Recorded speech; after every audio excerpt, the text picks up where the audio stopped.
He is an extremely distinguished thinker, and he's one of my favourite kinds of thinkers, which is to say he straddles the academy and living by your wits in the marketplace. I think there's something very healthy in doing that. He's one of Britain's great economic communicators, in which I would include Martin Wolf, John Kay, Samuel Britton, Andrew Oswald, actually. All of those people are either actively participating in the academy or could if they wished. I can only think of one equivalent in Australia, and that's John Quiggin, and of course the United States has quite a few as well. Paul is the author of 3 books that have sold extremely well and which are written for the intelligent reader. The Death of Economics, published from memory in 1994. He can correct me if I'm wrong, but that's already been translated into 10 languages.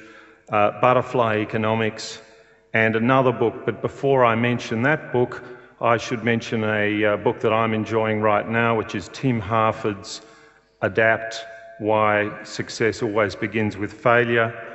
But perhaps he learnt a thing or two from Paul, because Paul has previously published, Paul's most recent book is called Why Most Things Fail, published about 4 years ago, I think, perhaps a little longer. Why Most Things Fail, Evolution, Extinction and Economics. Paul is going to speak to us today on something that has fascinated him for a long time, something about which he has as much to say as pretty much anyone in the world: networks and policy in the 21st century. Ladies and gentlemen, Paul Ormerod.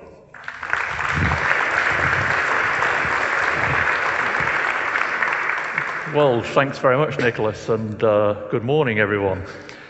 What I want to do today is to try to persuade you that we need to have a completely different perspective on how we go about making public policy. It's not an argument for no government, but it is an argument for less government, but it has to be much smarter. It's a form of government which I think is much more rooted empirically in how the world is. And particularly in the 21st century, networks and values are really quite central to how the world really is.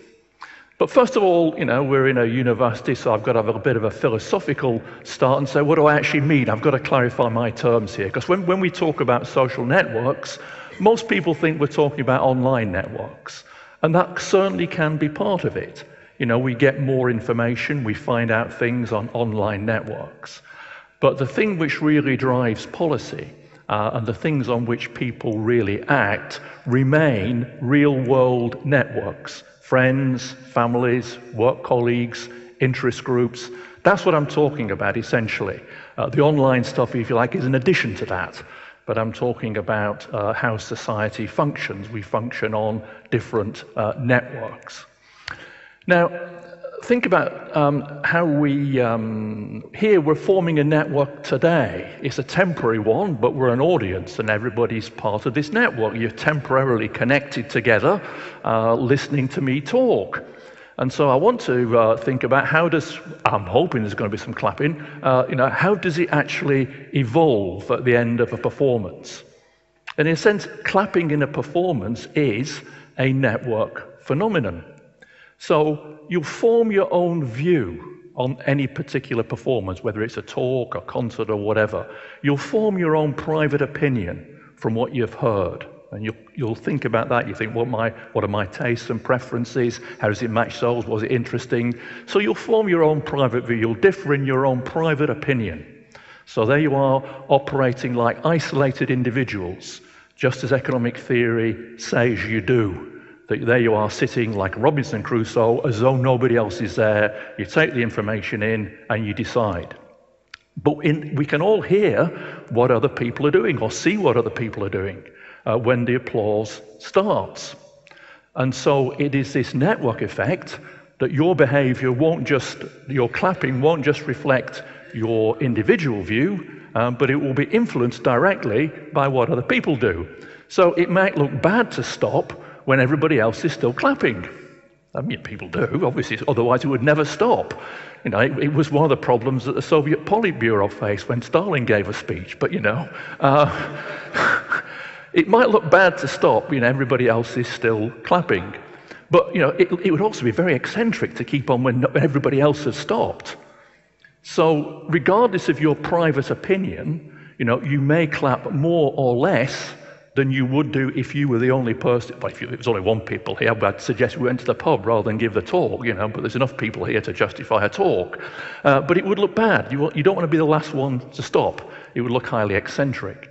So your behavior is influenced by this temporary network, this temporary social network on which you're on. And it will differ from what you would do as an isolated individual in terms of, say, you're listening to on the radio or something. So it's actually a very complex phenomenon. And it's so complex that two of France's top physicists have published a highly detailed mathematical paper on how clapping evolves at the end of music performances of classical music on French radio.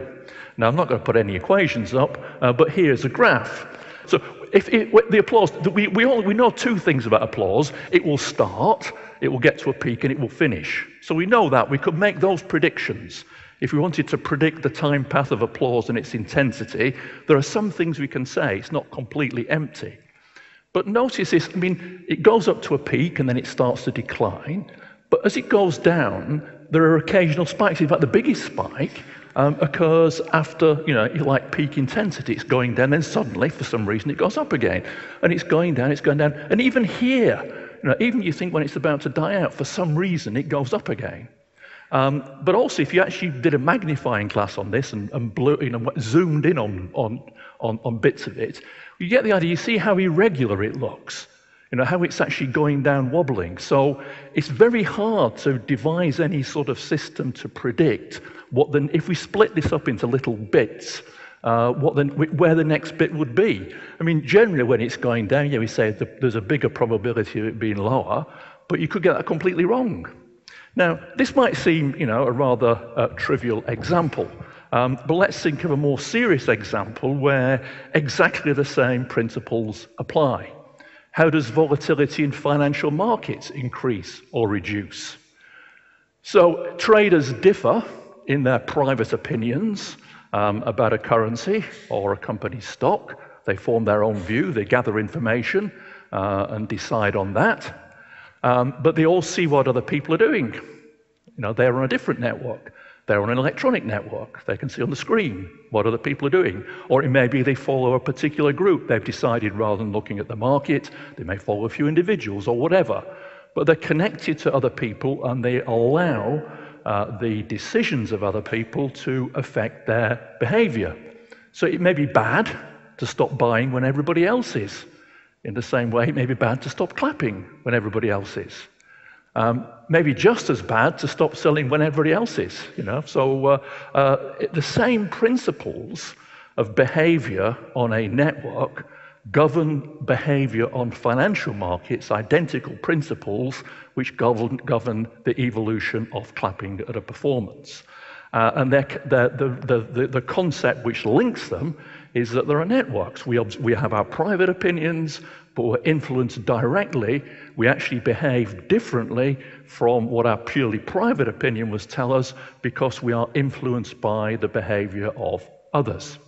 Now, a trivial example from online markets, when you may go on the web looking for something, say it's a newspaper page or something, and you're looking for some particular pieces of news, and it pops up saying, stories trending now. Now, I can't believe there's anybody in the hall who's never clicked that, having no intention. So the other day I was looking on, giant crocodile captured in Philippines. Now, I thought, well, I clicked it, and actually it was a bit disappointing, but that's not the point. I didn't go on the web to find out about crocodiles or Philippines, but at that moment, hundreds of thousands of people had clicked that story. So temporarily, I was connected to them on a network. Their behavior influenced my behavior directly. I did something that I had no intention of doing. In fact, I didn't know the option existed. And there it was, and so I clicked it. And there's another example of how networks actually operate. So we get irrational waves of enthusiasm on stock markets in the same way, going down that clapping. We see irrational waves. It's declining. We suddenly get bursts even when we think the whole thing's going down. But let me step back from that and contrast this particular view of the world, which isn't one of isolated individuals. Yes, we form our private opinions, but we're all connected, with how, on one slide, I'm going to summarize the whole of economic and social policy in the West since 1945. Okay? Well, rather the sort of. So the basis of it is essentially based on a completely different, it's based on the idea of the isolated individual who forms rational decisions, varying degrees of rationality, I'll come on to that. It forms rational decisions on the basis of information presented. You've got your own preferences, and then you look at the incentives which you face, and you gather the information, and you make a decision on that basis. So it's the idea that there we have lots of decision makers. I'm an economist, and we call people agents. I can't resist that. I mean, even though I'm critical of a lot of economics, it's just hardwired into economists to call, decision makers. So it could be individuals, it could be firms, it could be planners, it could be regulators. Decision-making units. The basic idea that these operate in isolation, and so we as policymakers, we change a tax, or we bring in a regulation to constrain their behavior, which actually effectively alters the incentives, and they react in that particular way. And that's really the way in which governments around the world have seen the economy and society operating, that they can act on them in this rational way. So agents respond to incentives, and in turn, in this model, incentives are mainly based on price or regulation, which actually indirectly, if you regulate, stop something, that actually implicitly raises the price. So this is a view of the world. So here's some examples. Energy consumption, if you want to try and, you'll be much more familiar with this than I am, you want to try and get energy consumption down, you put a tax on it and change incentives for people to consume less. There's an example in a different one, tax on companies. The Irish were very keen on small economy, very keen on attracting large companies there, so they've had a very low level of corporate tax rates to try and attract people. And it's done so with reasonable degrees of success. And it's a bone of contention in the European system that people said this is unfair competition. But it's a decision that the Irish made. Or interest rates, well, I'm not going to tell you how interest rates operate because nobody knows. But you can see how this will be, if interest rates go up, then people are much less likely to take out mortgages. And I understand that this is one of the reasons why Australia didn't experience the major financial crash which most other countries did, whether by luck or design. Interest rates were raised and choked off the massive boom in housing which other countries had seen. So this is a basic model. It's a very mechanistic view of the world. I understand how each component part of the entire system works, and if I can get the incentive set right, I can achieve my aims. That will be the view of the planner in this context. Now, it's not without some successes, but it's limited in what it can actually achieve. And if we go back and look at the foundings of the welfare state as part of the post-Second World War settlement across the West, people were much more optimistic about how problems could be solved. We had Keynesian economics, we had socialized health services, socialized education services, as a matter of course throughout the West, and these had existed to some degree, but then became universal. And the belief was that this would solve all problems. Well, we only have to reflect for a moment to know that's not particularly true. Now, there's a new fashionable thing called behavioral economics, which is a bit more realistic. In the last 20 or 30 years, economists have gone out, rather than theorizing how people ought to behave, some people have gone out and found out how people really do behave. And it's often not the same way as the textbooks. So behavioral economics, it's a sort of smarter way and broader way of thinking about incentives, finding out how people really do react to certain things. It's not a new idea. I've mentioned the Soviet Union. Well, they had incentives as well.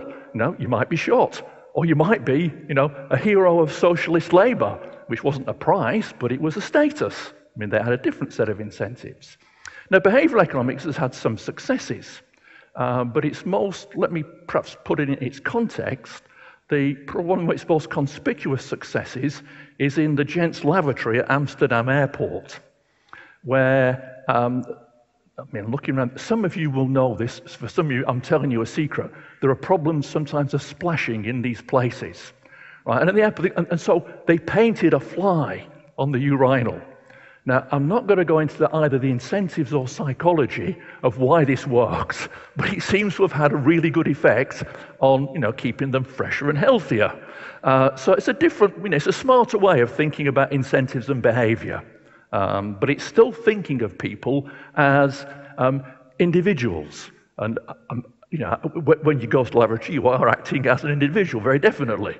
So that's one example. But networks, as I mentioned from the outset, recognize that agents can be influenced directly by what other people do. We're not operating in isolation, but we're actually, we change our behavior as a result of what others. There's a wide variety of behavioral motives, which I'd be happy to answer questions on, but for shorthand description, I'm going to call this copying. You copy somebody else's behavior. Now, for example, say with obesity, obviously you don't say when your friends are getting very fat, you don't decide to go out and eat 50 pizzas and copy them and get fat yourself. But in that particular instance, it might be a sort of peer acceptance. That if you're the only very fat person, there's a sort of social stigma attached to it. But if everybody else, is obese, well, why not? In fact, if you're slim, you may be the odd one out in your neighborhood. So there's all sorts of motives for this. So let's just think about it for shorthand as copying. So what's the impact of networks? They can magnify the effect of any initial change caused by incentives and nudge. Now, one example, this is going back many years now, I think there's a similar parallel in Australia. In Britain, it was 40 years ago that the government brought in legislation to punish drink driving. And it was massively unpopular and massively disregarded. I know that my uncle ran a pub at the time out on the moors, and nobody paid the slightest bit of attention to it. It's very unpopular. And why not? Because the probability of actually being caught, unless you've gone out and drunk 2 bottles of vodka or something, the probability of just having 3 pints rather than 2 and actually getting caught are very, very small, very small. So, why bother? And that was people's attitude. But a few people changed their behavior as a result. And this is an example. The legislation changed a few people. It's incentives or nudge which changed the behavior of a few people. Now, in this particular case, gradually over time, that spread across the network, and people copied that behavior, so that now it's seen as socially unacceptable to drink and drive, and people say, no, you shouldn't be drinking and having an extra pint or glass of wine, you've had enough, you're driving. And that takes a long time. It's an initial incentive, but which should be massively magnified by people accepting it across social networks. So it can magnify the effect of any initial change caused. Now, it also potentially gives more power, and I'll be describing this on the next slide to try and give a feel for this, that the way in which people are connected, a particular structure, becomes an additional policy instrument. And there's been a massive amount of work on networks, both theoretically and empirically, over the last 10 to 15 years. And with information technology, we're now much more able to capture, or at least approximate, social networks, how they actually operate. And it actually it's an additional policy instrument. And we know that different types of structure are more or less resistant to cascades of value change. It might enable us to target a network more effectively, who to select, rather than just generally change incentives. Let's try and be smart about it. or we may even try and alter the structure of a network. And I've got a chart, a slide in a minute just to try and talk about it a bit more. But it can also obviously offset the effect of any initial change caused by incentives. You might try, an example, a really rather dramatic example, I've written a paper with a historian about religion in 16th century England. Without going into the historical details, England, we broke with Rome, and then just by historical accident, a Catholic Queen Mary came to the throne. Some of you may know this, some of you may not. And Mary brought it, and she decided to restore Catholicism, and had a very strong incentive, and said to the leaders of the Protestant church, either, if you recant, that's fine. If you don't, we'll burn you to death. So that's a pretty strong incentive to switch. And some people did. Quite a lot of people did. Others fled abroad. But a hardcore said, no, we're quite willing to go to the stake. We're quite willing to be burnt, because lots of people turned up. It was very popular, very popular spectacle. Wasn't much else to do until like 1555. So, thousands of people would turn up and watch these events, and they deliberately behaved with great dignity, because they thought, we will create a network of the population of England, and we'll show by our example that ours is the true faith. And indeed, it had a tremendous impact. So it completely offset the incentives, because rather than just the incentives, simply affected the hardcore. Some recanted, some went abroad, but the general population, who by and large were generally still sympathetic to Catholicism, became much more sympathetic to Protestantism. And so when Mary died and her sister Elizabeth I came to the throne, it was much easier to actually then restore and consolidate Protestantism. Now, in modern times, think about supposing instead of just sending out rank and file to be suicide bombers, supposing Al-Qaeda had sent out some of its relatives or even its leaders. That might have had a much more dramatic effect on changing opinion, on creating a network of actually influenced people on this network.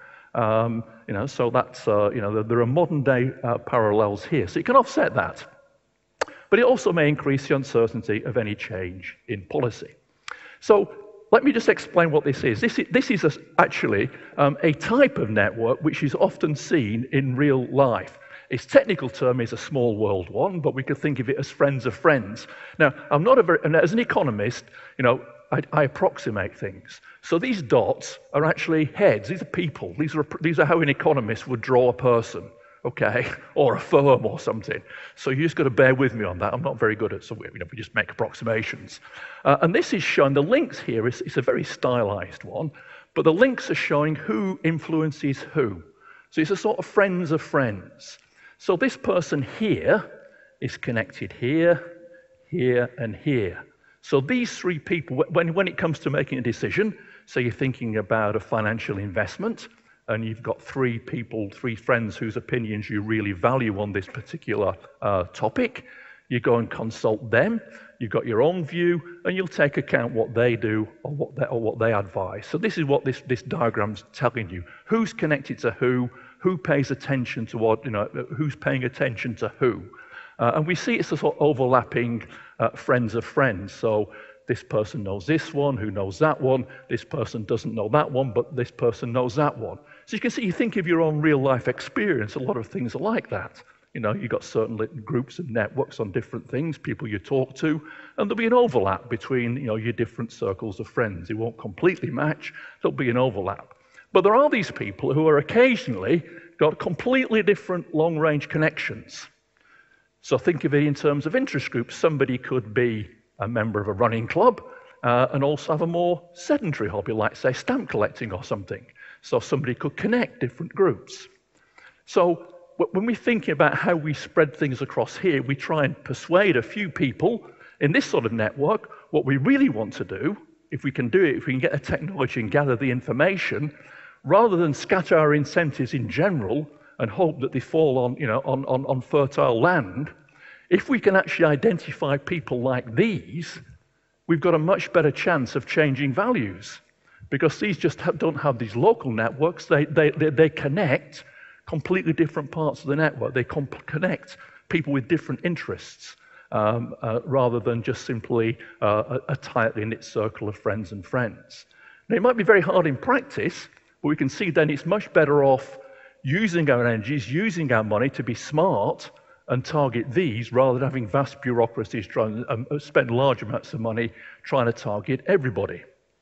Or we might actually try and think about, I'm going to give an example of this in a minute or two, we might think about having, if we're confronted with this, I mean, what happens if we could build in, as policymakers, if we could actually alter that structure of the network?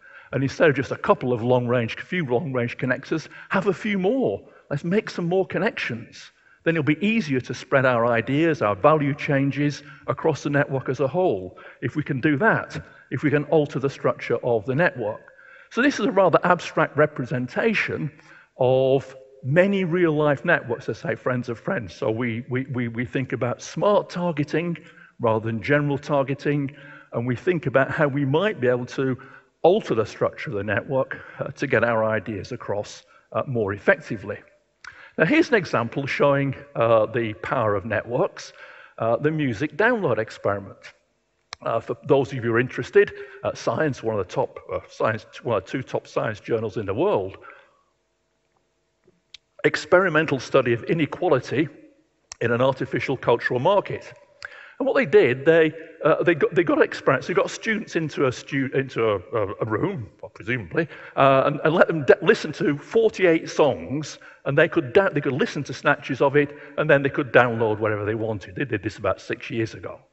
And these were sort of, I can't remember what the genre was, but the sort of things that students like. So it wasn't the sort of final aria of Götterdämmerung or anything. It was, sort of music was popular at the time with students. And there were 48 songs. And in one experiment, they could behave as isolated individuals as economic theory and public policy believes them to be. They went in, they listened to songs, they went out with their downloads. That was one set of experiments. The second set of experiments, when it was your turn, you go in. Each time you're thinking, shall I download this song, you give them one extra bit of information. There are the 48 songs, and next to each of the song is how many downloads have been previously. So you connect it on a network to people who actually made previous choices. And in the third set, you give them the same information, but it's ranked for you. So the song which is number one is actually listed number one. So it's easy to see which the most popular is. So you've either got no information about people's choices, you've got the information, but it's just listed by alphabetical order of song. And in the third example, it's listed number 1 to number 48. Now, what difference does this small bit of information make? Well, it makes a dramatic one, and I think it illustrates some big challenges for policy in the 21st century. This is a typical outcome of the experiment with no social influence, when people are just choosing on their own of the 48 songs. And what I've done here, I've just taken the average as 100 downloads. I mean, the actual number is much bigger than that, but it's to make them comparable. So we can see there was one song here which wasn't very popular at all. But in general, the ones which weren't terribly popular, this is a typical experiment, got about 50 compared to the average of 100 downloads. And the most popular got about 150. So that's a ratio of about 3 to 1. The most popular, about 3 times more popular than the least popular. So, but giving people one piece of information, ranking it so that you knew that which should be number 1, which should be number 2 when you come to make your choice, does this. Makes a dramatic difference. Because now the most popular is 400, nearly 400, and most get virtually 0. It's a much more unequal outcome, dramatically unequal. Now, that's one point. The other point is, which is a very important one, is that this song, right, is never this song. No, maybe these are very rarely right down there, but they don't have to win. These right at the far end are never here, but any other result was possible. So it breaks the connection between the quality. We may think this is their judgment as the objective quality of the songs when they're acting as individuals, but once they're actually told what other people have chosen, one bit of information makes the world a lot more unequal. Now, this isn't just a theoretical experiment. think about many popular cultural markets are like this, where there's a few who win it, they take almost all the money, and most get very little. So, for example, when my son left university, he wanted to go into the arts. And I was really pleased. Well, this is one good thing about the recession, because there was no money left, so he became a management consultant instead. Now, obviously, I think he's a genius, but the chances are he'd be here. You know, this is where he'd spend his life. You know, I'd have to keep giving him handouts. But now, because popular cultural markets, this is what they actually generate. The popularity feeds on itself, and they generate highly unequal outcomes. So film producers, there's a concept of measuring equality that economists use called the Gini coefficient. And if it's 0, that's a completely equal society. If it's 100, only one person's got all the money. Now, Australia's probably about 40 on the Gini coefficient. America's probably about 45, 47. Film producers are 92. So a few people sweep the pot. And most people film producers live at near starvation levels. And I think this is a big challenge for policymakers in the 21st century, that the more important network effects become, the more we copy other people, the more unequal outcomes are going to be. This is a major challenge for policymakers. So there are pluses and minuses if we're having a more networked world.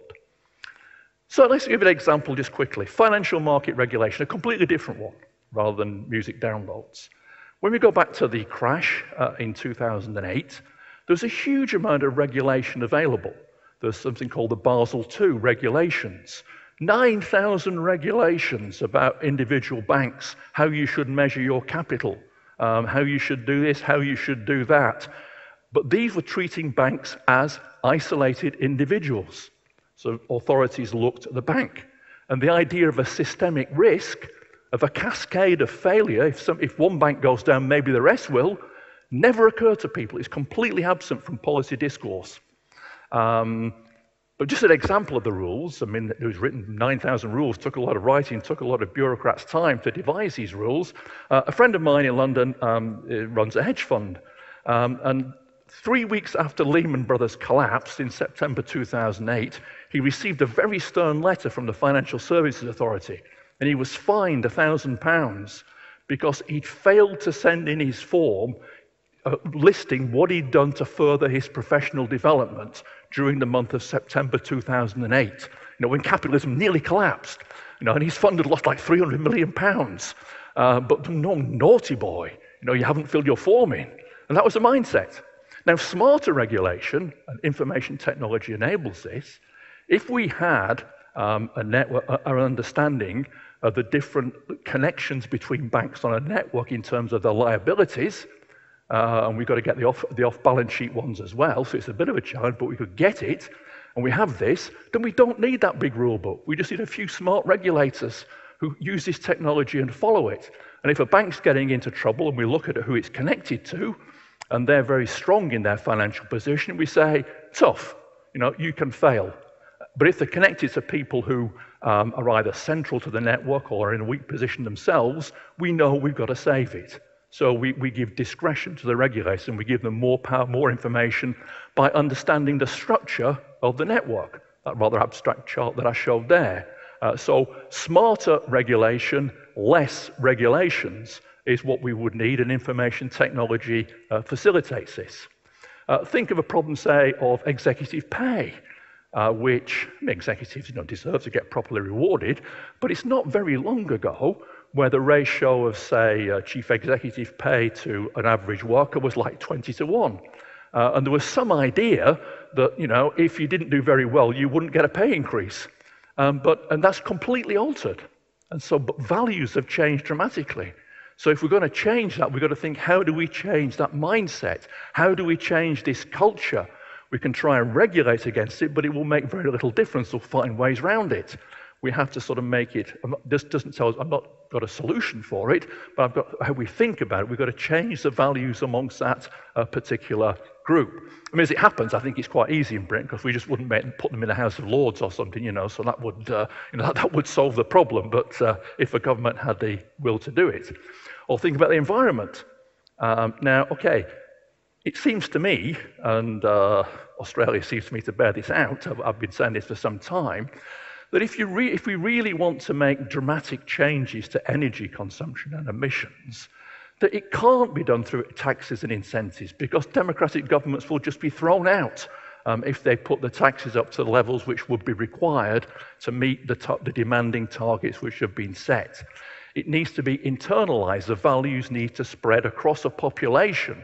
It needs to be a willing consent that people learn by example. And the more people adopt, if you like, conservationist-friendly, environment-friendly behavior, the more likely it is to spread to neighbors, to friends, to family and colleagues and so forth. Should we be thinking it very much as a system of values rather than a general problem we can just hit on the head with a few selective instruments and pull our levers and the machine will work.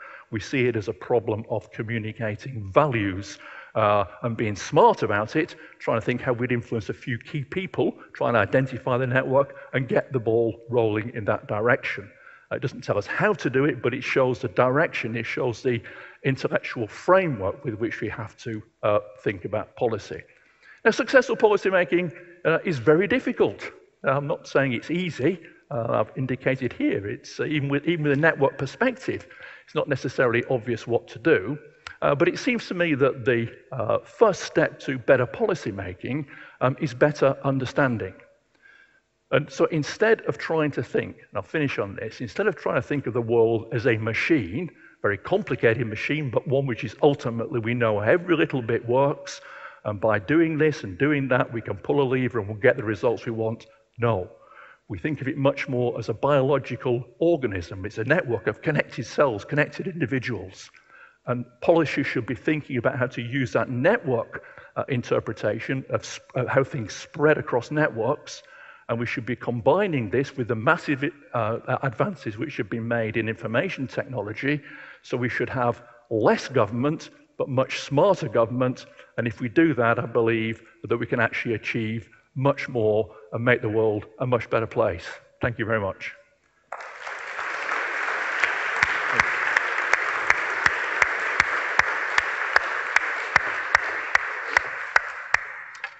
Thanks very much, Paul. Now, look, I nearly told this story when we were on a panel yesterday when you mentioned the network effect of the drink driving thing. But now you've mentioned Bloody Mary, I really have to say that I was in England as a small child when your change took place to, in effect, criminalising drunk driving. And the minister, you might recall, was Barbara Castle, who was presiding over these changes. And as we all know, a vodka and tomato juice is called a Bloody Mary. And at that stage, a new drink was popularised, and it was just tomato juice without the vodka, and it was called a Bloody Barbara. But that's actually a kind of a reasonable way to raise something that occurred to me as you were speaking, which is that there is another, well, you acknowledge that there's another explanation for all this, which is interests rather than values. And if we take the example of the carbon tax in Australia, the Australian people were told that the government, the then government and now government, was campaigning for carbon pricing. And they agreed to that. In 2007, they voted for a Prime Minister, or someone who became the Prime Minister, who told us that pricing carbon and doing something about carbon was one of the great moral challenges of our time. Now, you can say that it's because the emissions trading scheme turned into a carbon tax for complicated reasons, but practitioners of politics are not surprised by any of this stuff, and practitioners of politics would be familiar with the economists' idea of revealed preference, which is that economists are kind of notorious for not taking what people say they prefer at face value, but asking how do they manifest those preferences in choices between different things in the marketplace. I call it the Spice Girls question: tell me what you want, what you really, really want. And it turned out that we didn't, so far we're in the middle of that. So let me ask you to respond to that. One of the points about networks is that we can't rely on revealed preference. That if we actually, we ask people today, or we observe how people behave today, but the whole point is that people's behavior will change over time as a result of observing how other people behave. So it's not, it's not time invariant, that these preferences are there to be shaped and there to be altered, and they can be altered for good or for bad. So I think the network approach, I mean, this is a rather technical point, I think makes the economist concept of revealed preference redundant, because this assumes that people know their preferences. That's not true. The example I gave is a trivial one, but it's still valid. When I clicked on that story on giant crocodiles, I had no idea I was interested in giant crocodiles until I saw the story. My taste had altered. I'm not interested in them anymore. That's a different point. But I was at the time. My preferences had altered. And this is the point about networks, is that the challenge is to shift those preferences rather than to discover what they are at any point in time, because one thing we do know is that they will alter over time. Yes, but the question is how you alter them, and if I was to tell my recollection of the drink driving story, it would be very similar to you, which is that the laws changed and nobody changed their behaviour, but I would attribute the change in behaviour to random breath testing, to cranking up the chances of getting caught. Now, I'm not trying to argue against what you're saying, because networks really are very important, I agree, and right now, we do not approve of drink driving. There's no reason to remove the penalties, but if we did, we'd still have a much lower let me give a different example of crime. Now, most crime is committed by poor, unskilled young men, as a matter of fact. Yep. Now, we can change incentives, and this, although it's very contentious, it seems to me that it does have some effect. So if we make more effort on catching criminals, if we're more likely to send them to jail if they're convicted, if we give them longer sentences, it will make some difference to the crime rate. Yep. But that is nowhere near, it's only a tiny bit of the explanation for the changes in crime rates which have taken place over the decades. There's all sorts of reasons, but one of which, if you go back, I'm not invoking a golden age, because these things have varied over a long run. But if we go back, say, to the 1950s, there was a different set of values amongst this particular social group, where in general, even amongst this group, in general, it wasn't the thing to do to become a criminal. I mean, many of them did the odd criminal act. Lots of teenage boys do in this particular group, and then they grew out of it. And that was the received set of values.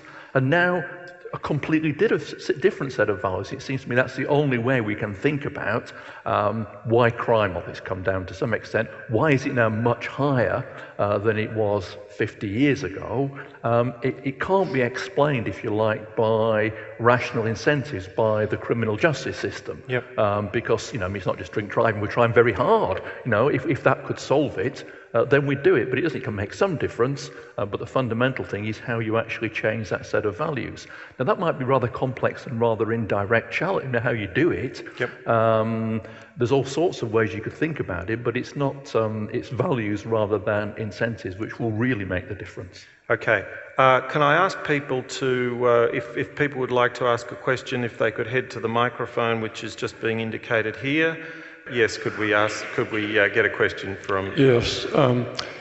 You wrote the book, The Death of Economics. Are you effective on modern economists and politicians on following your theory, where you say you should use nonlinear chaos type mathematics instead of what they're doing now or what they did? Well, I think, do you want to just repeat the question? Well, the question really is, the book I wrote about 15 or 16 years ago was arguing for particularly a different approach to, it was a critique of economics and of free market economics, written, well before the financial boom was even a twinkle in people's eyes. And I argued for a different way of thinking about the economy. My own thinking's moved on, so a network theory has moved on. So this is what you could think of these as nonlinear effects. The question whether it has had any impact on economics, the answer is no, but I've got a positive point in a minute. That economists, I mean, incredibly, the models which were in use in central banks at the time of the crash were just dependent on not just a few, they didn't have models of a few people, they said they could explain the entire economy by one decision maker, the so-called representative agent. And you think, well, if there's a financial crash, at least we need two people, one debtor and one creditor, because they might behave differently. But they're mathematically very sophisticated. But progress is being made outside economics. The advances in networks are being done by, say, computer scientists, by computational social scientists, by psychologists. There's a whole range of disciplines which are starting to take up these ideas and thinking about how the world operates in a different way. And economics sits there and it's gradually being squeezed, hopefully, in Python sort of way. If there'd been a story about a Python, I'd really have gone to town on it, you know, and squeezing them out, because intellectual progress is being made in these things. And these advances are not coming from economics, but from a very wide range of disciplines other than economics. In 2002, the economics department wouldn't let me give a paper on your paper, a book. Okay, would someone else, yes, someone else would like to ask a question? I'm interested in the download experiment that you described. I was wondering if the experiment or the conclusion relies on the fact that truthful information is being provided to the participants. Is it true to think that if false information was provided to those participants, if the results would have been essentially the same, if they would have taken those results as at face value and responded in the same way? Actually, two years later, the same authors did exactly that. They ran an experiment, and then halfway through, they completely flipped the ranking. And so the song which was bottom, they told people it was top. And it made a tremendous difference to subsequent choices. It altered the outcome dramatically. All the people just needed to be told whether the information was true or not. I mean, people acted on it. And there is a paper which indeed did that and showed that giving completely wrong information nevertheless influenced people's decisions. That's interesting. That's what you would expect to happen. But I just wondered if there's a kind of an effect where people look at what's being told to them and check against their own experience and think, oh, nah, that's bullshit, you know.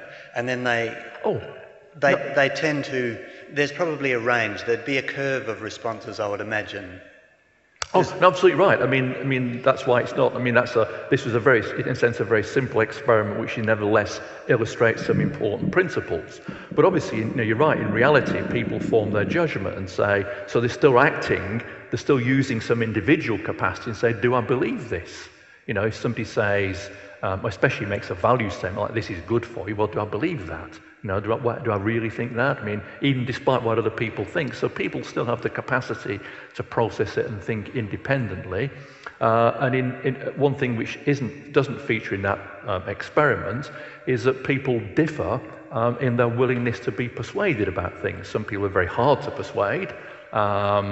Like, say, Geoffrey Boycott was very hard to persuade him to score more than, 5 runs an hour. But, that's, even though people tried. And some people, are quite easy to persuade. They don't mind. And so that's another thing which needs to be taken into account.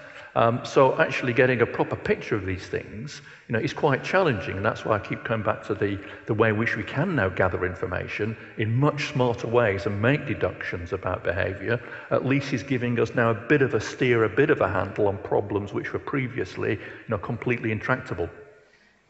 Next.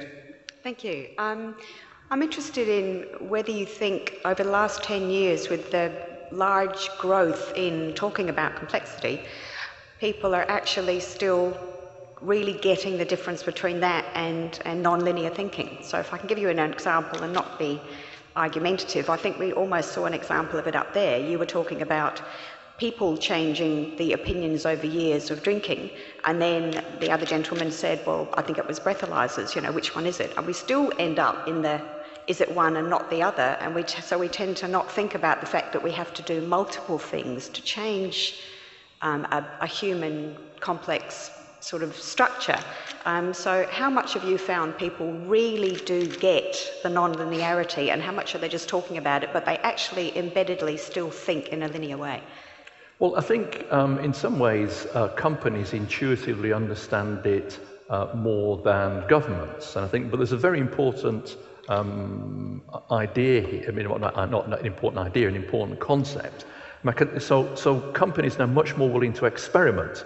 They're much more aware of the fact that no matter how closely they carry out their research, when they bring in a new product, it's only when they launch it that they'll see whether it's really going to take off, no matter how careful they try and pre-screen for this. So they're aware of network effects and uncertainties, and they're more aware of it. So they're more willing to experiment. Now, this is, in my view, this is what public policy should do. But I can understand it's much harder for politicians because it is public money that's being spent. And it's our money that's being spent. And people say, oh, you wasted that, that was a complete failure. Well, I think if we did much more small-scale experiments, rather than having massive programs, which themselves are complete failures. We can all think of where billions of dollars or pounds have been spent on programs with nothing to show for it. And let's try and find out by local experimentation, what actually works. When I say local, this could be very local. It could be in a particular town or village, rather than a state or whatever. And let's just try out and see a whole range of policies. But we have to be able to, people have to accept that a lot of these will fail necessarily, and that money will appear to be wasted. But as long as we can find something that really works, we might get much more powerful effects when we spread it out, and much more effective policy as a result.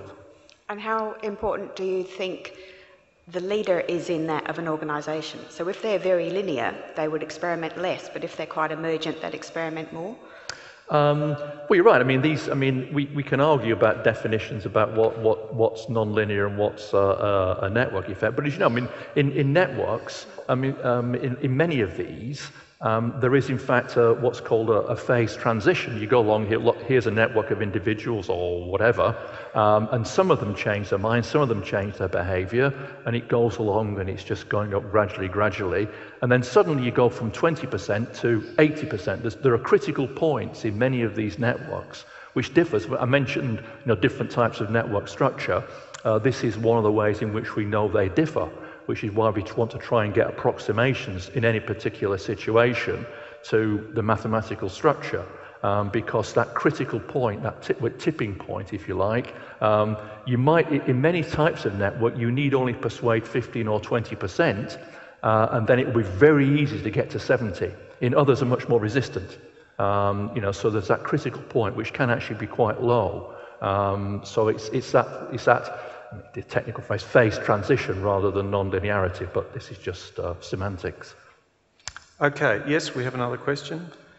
Towards the end of your presentation, you made a statement of was something like that if we could get people to change their values, they would change their behaviour.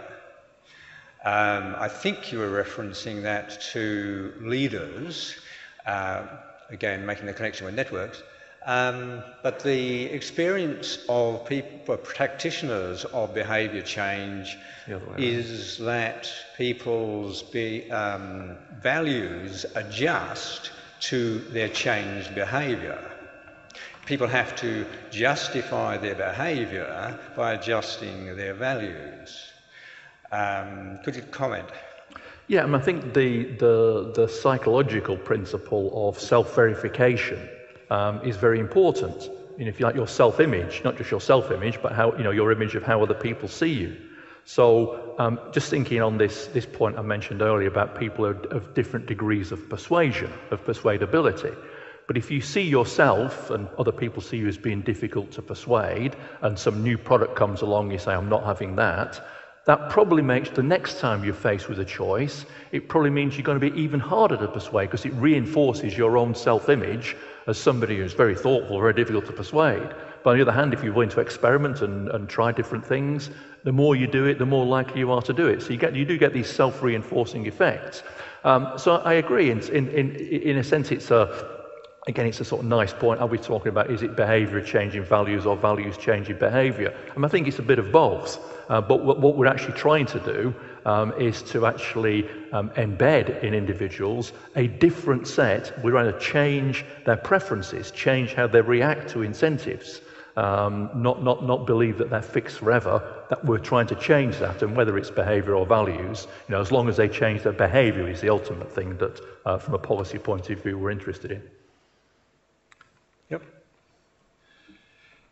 You mentioned about the drink driving as being a successful case study of people changing behaviour. That's a real plus. Unfortunately, the tipping point wasn't reached with the global financial crisis. We're definitely a long way from learning as far as that is concerned.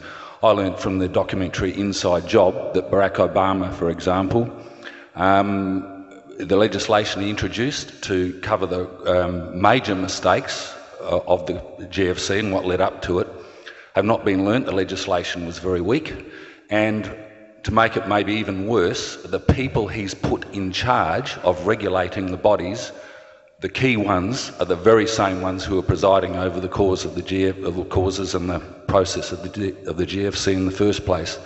So why wasn't the tipping point reached with the GFC? Why haven't we learned with a huge issue like that? In fact, things are getting worse. It looks as though we may well have a European version of it with the sovereign debt crisis there.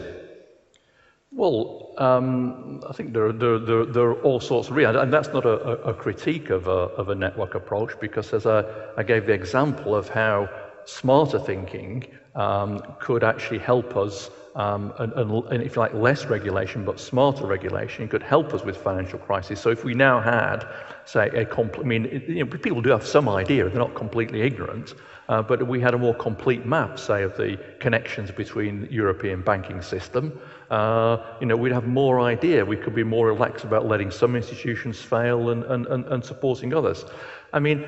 I've got sympathy with policymakers in this respect, in that suddenly, they'd become, the dreadful thing is that policymakers, aided and abetted by mainstream economics with its intellectual underpinning, really did believe that they had solved the problems of, they were absolutely astonished when a financial crisis happened. They never believed it could happen. Because they didn't take account of these systemic effects. They were absolutely convinced they'd solved the problems of the world. So, for example, Oliver Blanchard, who was chief economist at the International Monetary Fund, wrote a paper on macroeconomic theory, the theory of how economies as a whole behave. In August 2008, he published it 3 weeks before Lehman Brothers collapsed, and he said, "We've made great strides forward, and the state of macroeconomic theory is good." Well, 3 weeks later, it was completely falsified by what had happened in Lehman's. But policymakers, they had to react. One lesson we know, in fact, we were very fortunate, people can criticize him in some ways, that Bernanke was the chairman of the Federal Reserve in America, because as an academic, he'd not been a mainstream economist, he'd been an economic historian, and he specialized in the Great Depression in the 1930s. So he knew what not to do. And although it's massively inequitable, if you're suddenly confronted with this global crisis in finance, the lesson from the 30s was you have to protect the banks. And the problem was, and the bankers themselves have got away with it scot-free. But if you don't, in that crisis, in the absence of better information, you just have to say, okay, we saved the banks, which is what policymakers did. And so we've not had anything on the same scale as the 1930s. Just to finish on this, I appreciate that we're not through the crisis yet, that other things might happen, but in America, for example, national output fell 3%, and unemployment's gone up, now it's 9%. In the 1930s, it fell 27%, and unemployment was nearly 25%. So it was dramatically different outcome. It's been a very worrying, it still is a very worrying time, but intervening in that way, in this way which is clearly massively unfair, the bankers got away with it, but by saving the banks, so far the policymakers have averted a repeat of the Great Depression, which was a completely different experience. If I can ask a supplementary question, what about governments being forced to become smarter by the masses putting the pressure? Surely, I'm sure I'd be speaking for most people in the developed world, we will, the GFC focused people on having massive changes for our economic system. They just haven't happened, and it doesn't look as though they're going to happen unless maybe some of the movements in the United States, for example, might be the start of putting that pressure on. Well, I mean, I think you've got to be very careful about this, because one of the reactions, which is very understandably being demanded, is to say we want more regulation, we want more control. And so one of the arguments being put forward to say we want more, if you like, of the conventional measures which have actually failed us in the past. The idea that we can anticipate all possible adverse outcomes and we can regulate against that has been shown by the financial crisis to be completely false. We can't do that. We've got to think much more about creating resilient systems and rather than try to anticipate, try and provide information which will enable us to cope when unexpected shocks do come along, because that's the nature of how we organise ourselves in economies and societies. Unexpected things always happen, and we should be thinking of designing our policy systems for coping with that, rather than trying to have a massive rule book which is trying to anticipate everything which could conceivably happen, because you can't. Things which happen which are beyond people's imagination. Okay, thank you very much, ladies and gentlemen. Thank you very much, Paul. I have just a couple of very quick thoughts. As I was listening to this, it seemed to me that a lot of the examples were coming from economics and popular culture. I've always thought that the media is a huge self-reflexive, bubble-blowing apparatus, just like financial markets, and it would be interesting to take some of that analysis into what we might do with media policy. I wrote down politics, media, economics. They're all full of these cycles and self-reference. The other thing I took away, just something new, was from this question asked about 3 or 4 questions ago, which is, if there is this incredible the example you showed us with the songs, this tremendous arbitrariness about what becomes what we end up, what our values end up being, then that creates that proves, it seems to me, the significance of the role of leadership in our society, where now that can be for good or it can be for ill. But with those thoughts, I'd like to thank all of you for coming, and Paul for giving us his excellent address.